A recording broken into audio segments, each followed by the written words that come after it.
Journal थे general Musharraf साहब की टीम के, तो वो अब चाहते थे कि यार बस काफ़ी हो गई और इनको वो किया जाए। अब पार्क में स्पेशली जो उस वक्त को लोग सर्व करके उधर गए थे, तो वो अब चाहते थे कि जनरल साहब जो है ना जाएँ। आप पूछने का इसने बड़ा हमारे लिए काम किया, डिलीवर किया।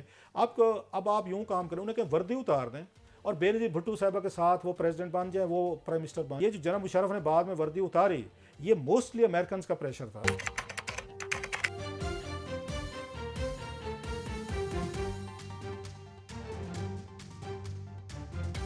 वकला-बहाली तहरीक पे बात करते हुए बहुत सारे लोग कहते हैं कि आलमी किरदार भी बीच में इन्वॉल्व थे और बहुत सारे मामला चल रहे थे।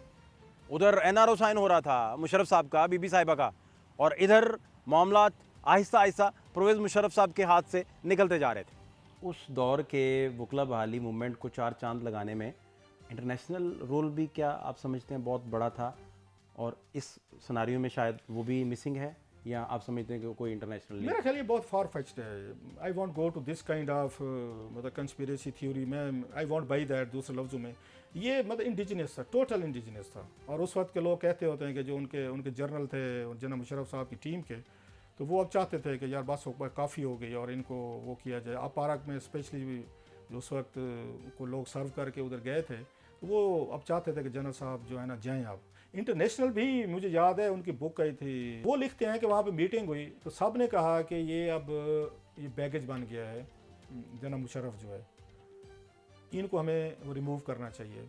और इनकी तो बात हुई वहाँ पे कि अगर आप इनको हटाओ, वो ये चाह रहे थे अमेरिकन कि इनको हम डंप नहीं करते। हम पे पहले भी इल्ज़ाम लगता है कि हम पाकिस्तान में फौजी जर्नल उसको काम लेके ना डंप करते हैं।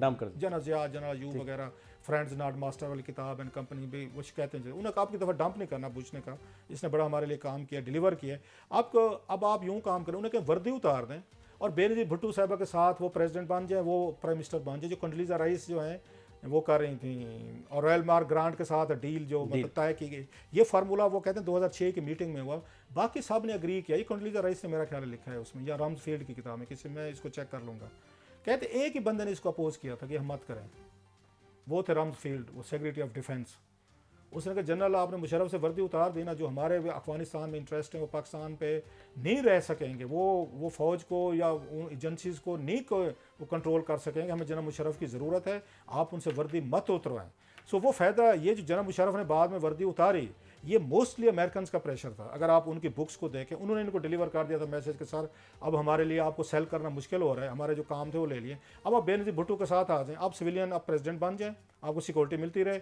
बेनज़ीर को, जिसको मुशर्रफ ने बड़ा, जिस पे अफेंड हुआ था कि मुझे अमेरिकन से अबैंडन कर दिया, जिस पे इल्ज़ाम भी लगे थे कि बेनज़ीर भुट्टो साहबा जो हैं, जिनको उनको थ्रेट भी हुई थी कि जनाब कि आपकी सिक्योरिटी के मामलात जो है ना वो मतलब मेरे साथ तल्लुकात पे होंगे और पाकिस्तान वापस नहीं, वो लंबी कहानी, दैट्स अनदर वन। सो वहाँ पे अमेरिकन ने उनको वो किया था, अबैंडन किया था, लेकिन उन्होंने वे आउट भी दिया था, प्रेसिडेंसी में बिठाया था। इसको अगर आप समझते हैं कि वो पीछे एक रीज़न हो सकती है, मैं नहीं समझता कि अमेरिकन इतनी हद तक इंटरेस्टेड थे कि जनरल मुशर्रफ वर्दी उतार दें।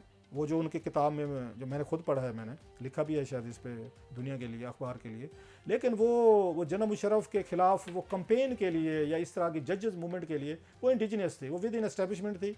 लोगों का गुस्सा था, इनकम्बेंसी फैक्टर था, लोग मुसलसल देख देख के तंग है। अब तो वो बहर वो जो एक बाकायदा एक लेटर जारी हुआ था, सर्विसमैन को कहा गया था कि मार्केट्स में ना जाएं, इतना गुस्सा आ गया था लोगों में।